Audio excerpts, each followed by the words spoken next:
رمضان رمضان رمضان يا حبيب رمضان رمضان ليتك دوما قريب. Bismillahirrahmanirrahim. Assalamualaikum warahmatullahi wabarakatuh.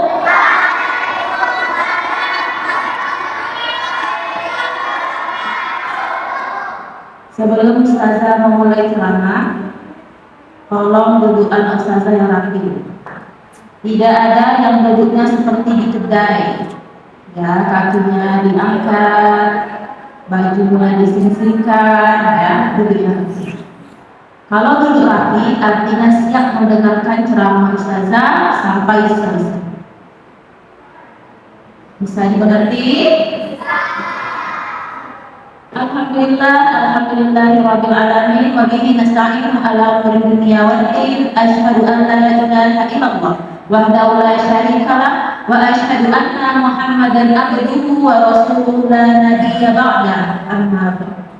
Pertama dan yang paling utama, bersyukur kita kepada Allah Subhanahu wa taala yang mana puasa tahun ini, Ramadan tahun ini kita masih diberikan kesehatan, kesempatan sehingga kita masih berjumpa kembali di acara Iftar Ramadan SDIT Rodatul Rahmah kelas 3. Selanjutnya salawat dan salam tidak lupa pula kita kirimkan kepada junjungan alam kita yakni Nabi Muhammad SAW seraya dengan mengucapkan Allahumma sholli ala sayyidina Muhammad wa ala ali sayyidina Muhammad.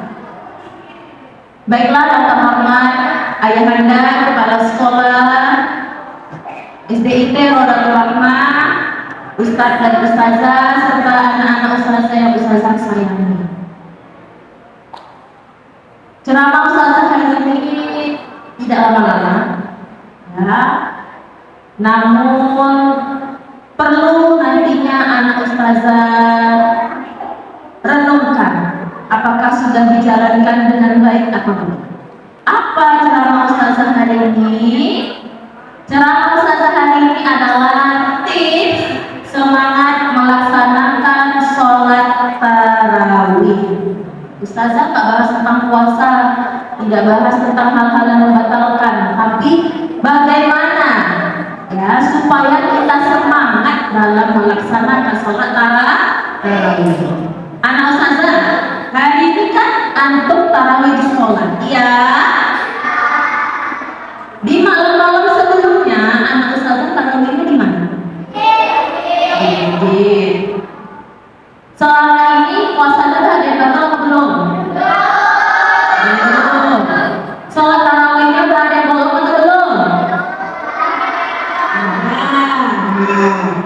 Kalau sholat wajibnya ada yang bolong atau tidak? Sekali. Oke, sekarang dengarkan anak Ustazah. Ya, perhatikan. Rehan, duduknya Rehan. Ya. Anak Ustazah, sholat tarawih ini memiliki keutamaan dan kita hanya bisa melaksanakannya pada bulan apa? Ramadan. Apakah bisa kita laksanakan sholat tarawih di luar bulan Ramadan? Tidak. Makanya dia begitu utama, begitu istimewa. Makanya di malam pertama kita menyambut bulan Ramadan itu sholat tarawih malam pertama bukan main lagi ramainya masjid sholat, iya. Bahkan sampai ada yang sholat di luar, tidak kebagian sholat di dalam karena antusiasnya menyambut bulan suci Ramadan. Namun sangat disayangkan ketika malam-malam berikutnya jamaah masjid mulai berkurang, ya, yang tinggal hanya atu-atu dan nenek-nenek yang udah tua aja yang bertahan. Yang seusia antum ini sibuk di mana? Main. Apa yang dimainkan? Mercon. Apalagi selain mercon? Hah? Perang sarung. Apalagi? Ada yang beli bakso bakar?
puasa yang ke-16, 17 antum sibuk tawaf bersama orang tua antum di mall.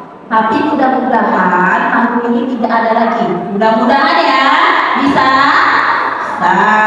Dan anak ustazah dengarkan ya. Sholat tarawih ini emang sunnah muakkad, artinya sunnah yang dianjurkan dilaksanakan setelah sholat isya. Nah, diselingi dengan ceramah agama. Anak ustazah selama ini ada mencatat amalan Ramadannya. Itu lagi itu PR-nya. Kalau tugas antum mencatat buku amalan Ramadan, artinya selama 30 malam antum wajib ke masjid. Selain sholat tarawih adalah melaksanakan kewajiban antum mengisi buku amalia Ramadan. Nah, kalau tadi lain petasan, siapa kira-kira yang mencatat buku amalia itu? Orang. Atau mamanya yang videokan ustaz sedang ceramah, nanti sampai di rumah antum salin. Ada seperti itu? Atau mamanya yang dicatat dulu di kertas lain sampai di rumah antum salin. Ada? Udah. Ya, jadi harus ke masjid ya untuk mencatat mengisi buku amalia Ramadan.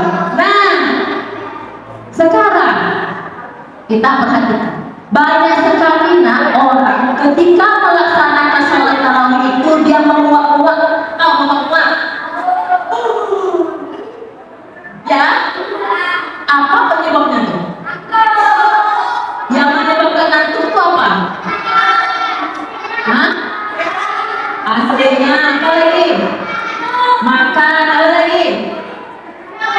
Karena ngantuk yang ngantuk karena aslinya mesinnya yang dingin, karena contohnya, nah ini dia. Kenapa bisa muncul ustazah ngantuk itu pada saat sholat tarawih? Dengarkan ustazah. Hello. Oke. Tadi sholat tarawih itu dilaksanakan setelah sholat isya.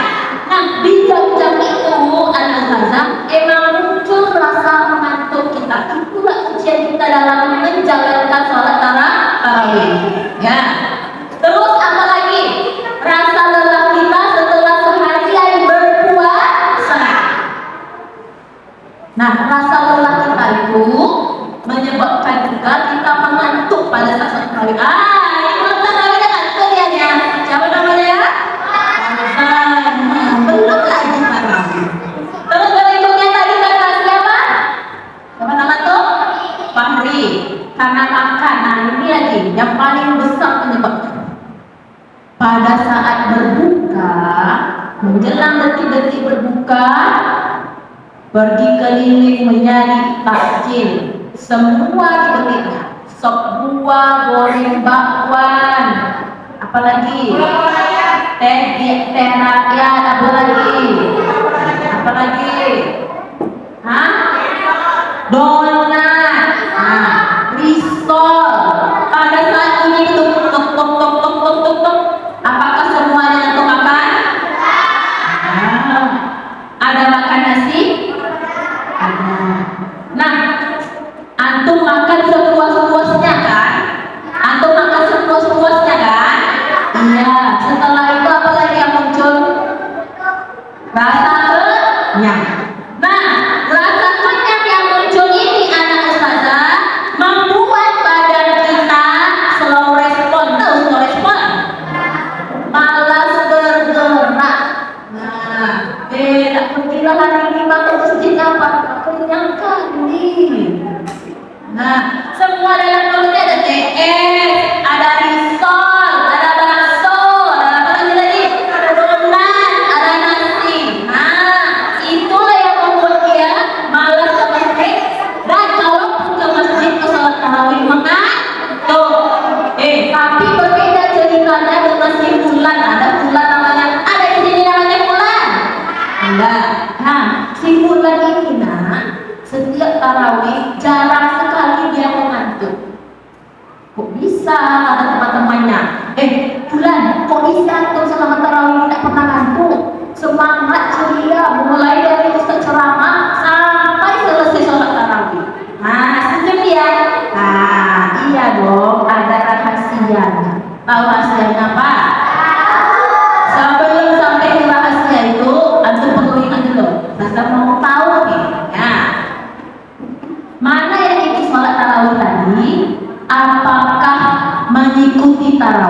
dari awal imam mulai rakaat sampai rakaat terakhir.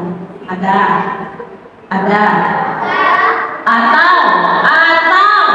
atau ini kasus yang saya jumpai di masjid dekat rumah ustazah. Rakaat tarawih yang pertama itu ada 2 kan? Ya kan? Nah, jadi sholatlah dia di rakaat yang pertama. Ikut dia nih, ikut. Terus salam, ikut juga. Berdiri lagi di tarawih yang tahap kedua, artinya masuk rakaat keempat. Nggak ada lagi anak hilang, bagaikan ditelan bukunya tertinggal, tapi orangnya tak ada. Tahu kemana dia? Kemana dia tuh? Keluar. Apa kerjanya? Main. Apa main ustazah? Sedang sholat rakaat jamaah di situ. Tas. Apa tuh coba? Hancur. Nah, terus anehnya lagi, pasti witir rakaat terakhir. Assalamualaikum warahmatullahi wabarakatuh. Ada di belakang. Lagi nggak ada. Salam lagi ke kiri. Assalamualaikum warahmatullahi wabarakatuh. Ramai anak di belakangnya. Muncul ya kan, kayak jelangkung ya kan? Nah, jadi apa? Nah, ini akal liciknya nih. Seolah-olah dia sholat dari awal sampai selesai. Padahal di pertengahan sholat dia menghilang. Nah, pakai jurus hilang. Di akhir dia baru muncul. Ada anak sholat di sini seperti itu. Ada. Ayo Pi. Iya kan? Tuh tersangkanya. Tuh pelaku nyatanya tuh. Ternyata bukan di masjid dekat ustazah aja. Ayu Pi sendiri melakukan. Yang di kelompok sini ada. Nah, alhamdulillah. Nah, ada memang ternyata. Yang perempuan ada itu. Yang perempuan ada. Awalnya ada, sholat akhirnya tidak ada. Benar. Iya, alhamdulillah. Semoga bertahan sampai besar. Ya. Dan sekarang tipsnya. Nah, dengarkan nanti. Mau tahu tipsnya apa? Nah, yang pertama, supaya antum tidak mengantuk saat sholat tarawih dan selalu semangat, tidak mengeluh. Capek. Di bulan Ramadan ini, apapun yang kita lakukan semuanya ibadah, termasuk tidur. Nah, yang pertama tipsnya supaya semangat adalah salah niat. Innamal a'malu binniyat. Segala sesuatu diawali oleh niat. Mulai keluar dari rumah, kaki apa keluar? Kiri. Apa nih keluar rumah? Apa niatnya?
setelah dikasih makan kenyang-kenyang, perutnya besar, badannya semuanya besar ya. Apalagi yang dilakukan setelah itu saja? Tidur sampai stok makanannya habis. Nah, kalau ada ustazah di bulan Ramadan ini seperti itu, berarti sama dengan bulan. Setelah cukup tidur sampai jam 4 sore, itu tidurnya tak ibadah lagi namanya tuh. Ya, tidurnya tak ibadah lagi. Ya, Abi, tak boleh. Nah, kalau pulang sekolah ada tak tidur siang? Kalau pulang sekolah ada tak tidur siang? Ada. Yang tidak kenapa? Ada belum tentu. Oke. Kita kembali ya. Tips yang pertama niat, yang kedua menyempatkan tidur siang. Yang ketiga makan dengan porsi yang cukup. Jangan semua dihabiskan. Nah, Ustazah lihat tuh banyak barang-barang bawaan antum ya. Ada bawa nasi, ada bawa minum, ada bawa gorengan. Ada. Ada yang bawa teh? Ada. Ya. Kalau bawa teh, bawa air putih, bawa gorengan, bawa nasi. Nanti pada saat berbuka, halo. Nanti pada saat berbuka, jangan dimakan semuanya, nak. Selain antum kekenyangan, nanti bisa menyebabkan muntah. Jadi dikasih jeda dulu perutnya, jangan dimakan semuanya. Bisa dimengerti? Yang keempatnya adalah banyak minum air di dalam air putih. Kenapa Ustazah? Karena setelah kita berpuasa seharian, Ustazah, ya, Meong ini dengerin ceramah Ustazah bilang, dengerin aja. Dia nanti kalau itu tuh, nah, setelah nanti Ustazah berpuasa seharian, dianjurkan untuk banyak minum air putih, bukan teh, bukan air yang dingin. Kenapa? Karena pada saat berpuasa badan kita itu panas, jadi minumlah dulu dengan yang air biasa saja, jangan yang dingin, karena bisa membahayakan untuk kesehatan jantung. Kenapa Ustazah? Dalam berpuasa ini badan kita panas, tambah lagi puasanya juga panas ya. Ya. Kalau di ilmu kedokteran, Ustazah nggak dokter tapi kata dokter ya. Bisa dengarkan dokter lain aja ya. Nah, kata dokter anak Ustazah, kalau badan kita dalam keadaan panas, terus kita minum air yang dingin-dingin, maka memompa darah. Itulah yang menyebabkan orang pada saat badannya panas, tidak stabil, serangan jantung mendadak, ataupun tidak kena stroke. Hati-hati loh, jangan sampai. Berapa usia ini sekarang? 9, 10. Pulang dari sini lama dan bisa lagi kayak rumput. Nah ya, kenapa? Karena dia kena gejala. Tuh, nggak usah dari kamu dokter bilang, apalagi kalau antum minum TS, ya, apalagi kalau antum minum TS, susah kerja organ tubuh kita, nah. Jadi minum dulu sedikit air putih biasa, baru dilanjutkan dengan minum es, silahkan, tapi jangan langsung minum es. Bisa dimengerti? Berarti ada berapa tips yang Ustazah sampaikan tadi? Yang pertama, yang kedua, tidur sih. Yang ketiga, jangan makan kaya. Yang keempat, minum air putih yang cukup. Bisa diingat tuh. Nanti kita lihat ya, siapa kira-kira nanti yang pas tarawih dia masih menguap-nguap. Menguap itu berarti dia diganggu sama setan rajim. Salah akan diikat kan? Lainnya memang diikat, tapi setan berwujud manusia itu ada. Orang yang suka menghasut temannya mungkin.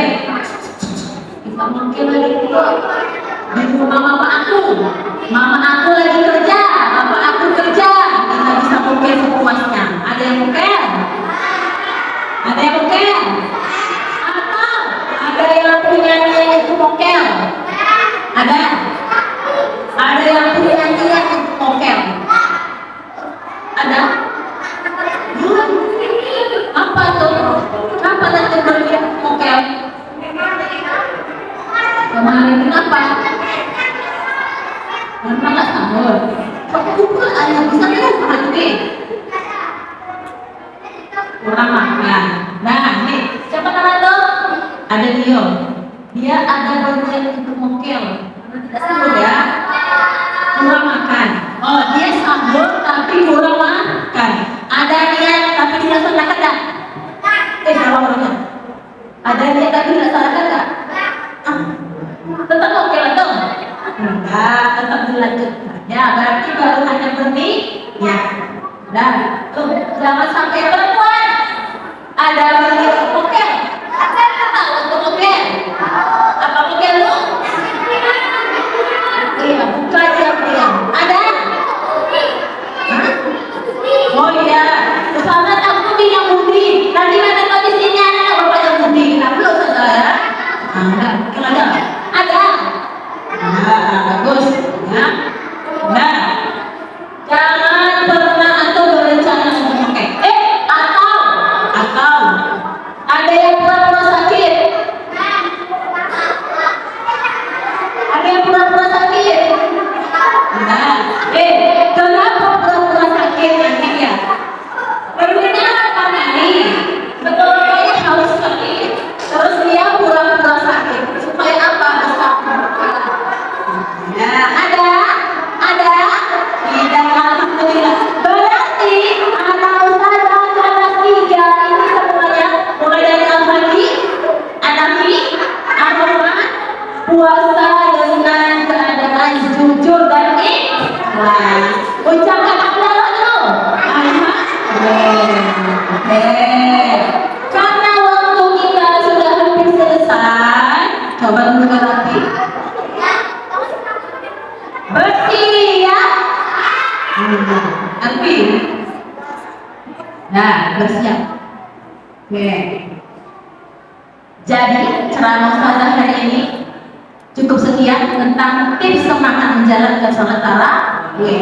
Jangan pernah berpikir karena antum masih kelas 3 jadi nggak apa-apa kalau tidak sholat tarawih, bukan. Tapi belajarlah untuk melaksanakan sholat tarawih dengan semangat dan ceria dan juga tidak ribut. Oke. Semoga yang saya sampaikan ini bermanfaat bagi anak-anak semuanya, dapat diamalkan selama bulan Ramadan, ya, tanpa berbohong, dengan ikhlas. Semoga Allah balas semua yang anda kerjakan dengan pahala yang berlipat ganda. Amin ya rabbal alamin. Akhiri dengan doa penutup majelis. Subhanallah wa bihamdihi asyhadu an la ilaha illa anta astaghfiruka wa atubu ilaik. Wabillahi taufiq wal hidayah. Wassalamualaikum warahmatullahi wabarakatuh.